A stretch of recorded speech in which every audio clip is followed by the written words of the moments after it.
இது தொடர்பான மேலும் பல விவரங்களோடு இணைகிறார் நம்முடைய சிறப்பு செய்தியாளர் முகிலன். நீங்க தொடரலாம். கண்டிப்பாக தேவா, இந்த பத்திரிகையாளர் சந்திப்பில் நாம் சில குறிப்பிடத்தக்க மிக முக்கியமான தகவல்களை இந்த பத்திரிகையாளர் சந்திப்பில் வெளியுறவுத்துறை செயலர் வெளியிட்டதை நாம் பார்க்கிறோம். அதாவது தொடர்ந்து பாகிஸ்தான் என்னதான் தாக்குதலில் ஈடுபட்டு வந்தாலும் எப்படி கடந்த 24 மணி நேரத்தில் அவர்களது தாக்குதல் ஆனது தீவிரமடைந்திருக்கிறது என்பதை அந்த பத்திரிகையாளர் சந்திப்பிலிருந்து நம்மால் புரிந்து கொள்ள முடிகிறது. அதாவது ஹை ஸ்பீட் மிசைல்ஸ், அதிக வேகத்தில் பறக்கக்கூடிய அந்த ஏவுகணைகளை பயன்படுத்தி தற்போது பாகிஸ்தான் தாக்குதலில் ஈடுபட்டதாக தற்போது இந்த கருத்தை இந்த பத்திரிகை சந்திப்பில் முன்வைத்ததை நாம் பார்த்தோம். அது மட்டுமல்லாமல் இந்த ஏவுகணைகள் அனைத்துமே பஞ்சாபில் இருக்கக்கூடிய அந்த விமானப்படை தளத்தின் மீது நோக்கி இந்த ஏவுகணைகள் ஏவப்பட்டதாக தற்போது அவர்கள் தெரிவித்திருக்கிறதை நாம் பார்த்திருக்கிறோம். இந்த ஏவுகணைகளை இந்திய படை வீரர்கள் தாக்கி அழித்திருந்தாலும் எப்படி பாகிஸ்தான் தற்போது அந்த தீவிரவாத அந்த தாக்குதலை மேலும் தீவிரப்படுத்துகிறது என்பதை நாம் புரிந்து கொள்ள வேண்டும். இது தொடர்பாக நம்ம செய்தியாளர் சுசித்ராவிடமும் இது தொடர்பாக நாம் பேசலாம். சுசித்ரா, இந்த டெவலப்மெண்ட்ஸை நீங்களும் தொடர்ந்து ஃபாலோ பண்ணிட்டு வரீங்க. அதாவது லாஸ்ட் 24 ஹவர்ஸ்ல பாகிஸ்தான் அவங்களோட அட்டாக்கை ரொம்ப அக்ரெசிவா ஈடுபட்டு வரதா தற்போது இந்த ஃபாரின் செக்ரட்டரியும் கூறுவதை நம்ம கேட்டோம். இதிலிருந்து நம்ம என்ன புரிஞ்சுக்கணும்? பாகிஸ்தான் இந்த சூழ்நிலை, அதாவது இந்த எஸ்கலேட்டிங் சூழ்நிலையை அப்படியே வச்சுக்கணும் அப்படின்னு தான் அவங்க நினைக்கிறாங்களா, இல்ல இந்த டீஎஸ்கலேஷன் நோக்கி அவங்க எதுவும் நகர்ற மாதிரி இருக்கா?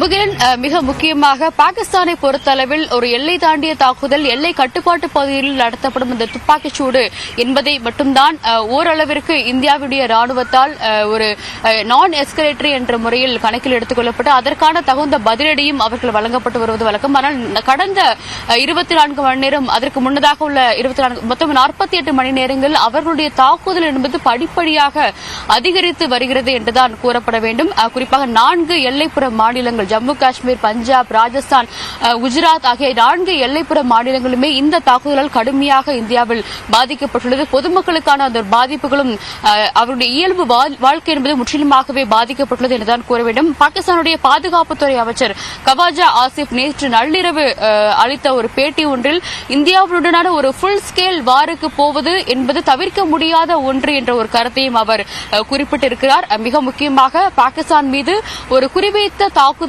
இந்தியா நிகழ்த்தி வருகிறது. பகல்காம் சம்பவத்திற்கும் பாகிஸ்தானுக்கும் எந்த ஒரு தொடர்பும் இல்லை. ஆனால் ஒரு புரோவோகேட்டிவ் முறையில் இந்தியா இந்த தாக்குதலை நடத்தி வருகிறது. அதனால் நாங்கள் இந்த எதிர் தாக்குதலை நடத்துகிறோம் என்ற ஒரு கருத்தையும் அவர் இன்று அதிகாலை வழங்கியிருந்த பேட்டி ஒன்றில் குறிப்பிட்டிருந்தார். மிக முக்கியமாக இன்று பத்திரிகை சந்திப்பில் குறிப்பிட்டது போல் மட்டுமல்லாமல் கடந்த 48 மணி நேரங்களில் பாகிஸ்தானுடைய அந்த பயன்பாடு, ராணுவ தளவாடங்கள் மற்றும் விமானப்படையினுடைய பயன்பாடு என்பதை பொறுத்தளவில் ஃபைட்டர் ஜெட் பல்வேறு விமானப்படையினுடைய படைகள், அந்த விமானங்கள் பயன்படுத்தப்பட்டுள்ளது. குறிப்பாக F-16, J-17 உள்ளிட்ட பல்வேறு விமானங்கள் பயன்படுத்தப்பட்டுள்ளன.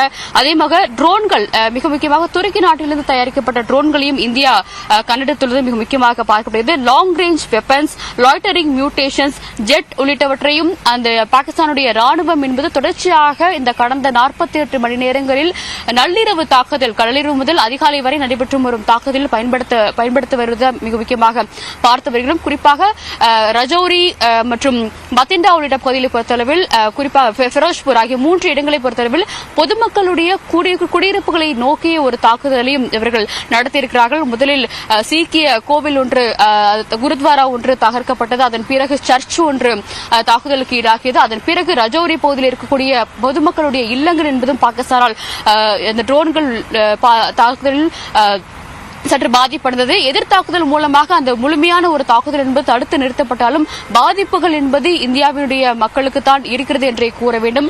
ஒரு அக்ரெசிவ் என்ற அடிப்படையில் இந்த ஒரு தாக்குதலை பாகிஸ்தான் நடத்தி வருகிறது. அதை அவர்கள் கைவிடுவதற்கான வாய்ப்புகள் தற்பொழுது வரை இல்லை என்றுதான் அந்த அமைச்சர்கள், அந்நாட்டினுடைய அமைச்சர்கள், பாதுகாப்புத்துறை அமைச்சராக இருக்கட்டும், துணை பிரதமர் தாராக இருக்கட்டும், அவர்களுடைய கருத்துக்களிலிருந்து கூற முடிகிறது.